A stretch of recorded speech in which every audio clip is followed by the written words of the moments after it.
2024 সালের ঈদ উপলক্ষে মুক্তিপ্রাপ্ত নাটক শ্বশুরবাড়িতে ঈদ যেন দর্শকদের মনে ঝড় তুলেছে। মাত্র কিছুদিনের ব্যবধানে নাটকটির ভিউ ছাড়িয়েছে 54.2 মিলিয়ন, যা বর্তমানে ইউটিউবে থাকা ঈদের নাটকগুলোর মধ্যে সবচেয়ে বেশি। নিলয় আলমগীর, জান্নাতুল সুমাইয়া হিমি, তারিক আনম খান ও সাবিরি আলমের দুর্দান্ত অভিনয় আর গল্পের প্রাণবন্ত উপস্থাপন দর্শকদের হৃদয় জয় করে নিয়েছে।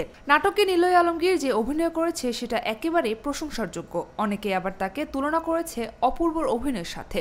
অন্যদিকে 2018 সালের মুক্তিপ্রাপ্ত বড় ছেলে এখনও দর্শকপ্রিয়তার শীর্ষে থাকলেও সামান্য ব্যবধানে 54.1 মিলিয়ন ভিউ নিয়ে এখন দ্বিতীয় স্থানে। জিয়াউল ফারুক, অপূর্ব ও মেহজাবিনের অনবদ্য পারফরমেন্সের এই নাটক এখনও বাংলা নাটকের ইতিহাসে অন্যতম সেরা হিসেবে বিবেচিত হয়। এ বিষয়ে নিলয় নিজেই বলেছেন, আমি অপূর্ব ভাইয়ার ফ্যান, তার সাথে আমার তুলনা চলে না। তার বড় ছেলে নাটক আমার নাটক থেকে অনেক ভালো। ঈদের নাটক মানেই পারিবারিক আবেগ, হাসি কান্না আর ভালোবাসার গল্প, আর এই দুটি নাটকই তার প্রকৃষ্ট উদাহরণ। দর্শকপ্রিয়তা প্রমাণ করে ভালো কন্টেন্ট কখনো পুরনো হয় না, আবার নতুন গল্প জায়গা করে নিতে পারে অনায়াসে।